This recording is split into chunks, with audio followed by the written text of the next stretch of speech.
Je lis du livre de Matthieu chapitre 24 au verset 1er ce qui suit. Comme Jésus s'en allait au sortir du temple, ses disciples s'approchèrent pour lui en faire remarquer les constructions. Prions. Notre Seigneur et notre Dieu, nous commençons en ce jour l'étude du chapitre 24 du livre de Matthieu. Ce chapitre traite des signes du retour de Jésus. Alors que nous passerons revue certaines déclarations de Jésus, nous te demandons une fois de plus de nous vider de nos pensées, des plans que l'ennemi a plantés dans notre cerveau et de nous contenter de ce qui vient que de la parole. Cette grâce, nous te la réclamons. Au nom de Jésus, pour ta gloire éternelle. Amen. Ce chapitre est intéressant, très intéressant. Matthieu commence par faire ressortir la beauté des édifices qui se trouvent à Jérusalem.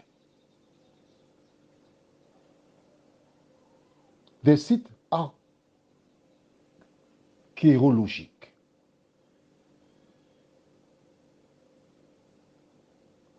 Je t'ai dit que tu es à l'université, à l'école, d'accord? Tu es pas à l'école, tu es à l'université. Pourquoi commence-t-il par la beauté des édifices à Jérusalem? Réfléchis bien. Les gens de son temps ne savent pas, mais toi et moi, nous savons. Pourquoi?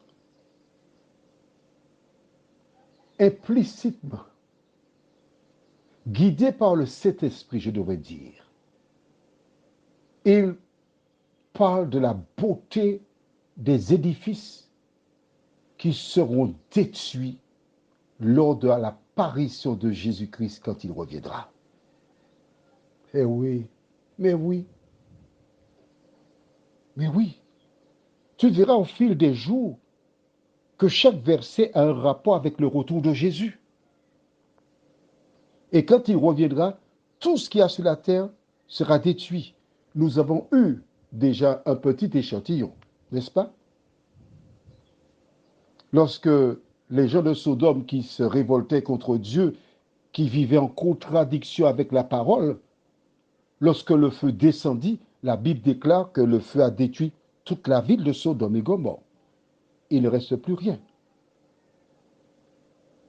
Donc la beauté des édifices, la beauté de ta maison et tout ce que tu as à l'intérieur, sans oublier les sommes astronomiques qui se trouvent en banque, le jour vient en un claquement de doigts, comme ça.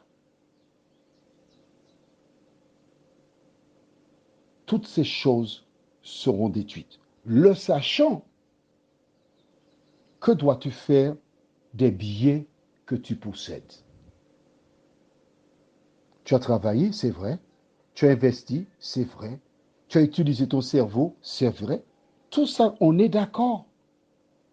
Mais es-tu conscient que toutes ces choses que tu as, c'est Dieu qui te les a données d'une manière ou d'une autre? Pourquoi? Juste pour ton plaisir personnel? Ou encore pour qu'à ton tour, tu viennes en aide à celles et ceux qui sont dans le besoin? Prions. Notre Seigneur, notre Dieu, nous débutons un thème important, fondamental. Ce thème devra éclairer celles et ceux qui ne connaissent pas, nettoyer les cerveaux de celles et ceux qui pensaient connaître. Mais ce qu'il y a de fondamental, c'est aider chaque personne, non pas à se préparer, mais à être prêt pour le retour de Jésus. Merci de nous guider tout au long de ce voyage avec toi, nous t'en prions, au nom de Jésus pour ta gloire éternelle. Amen. Je te souhaite une bonne journée.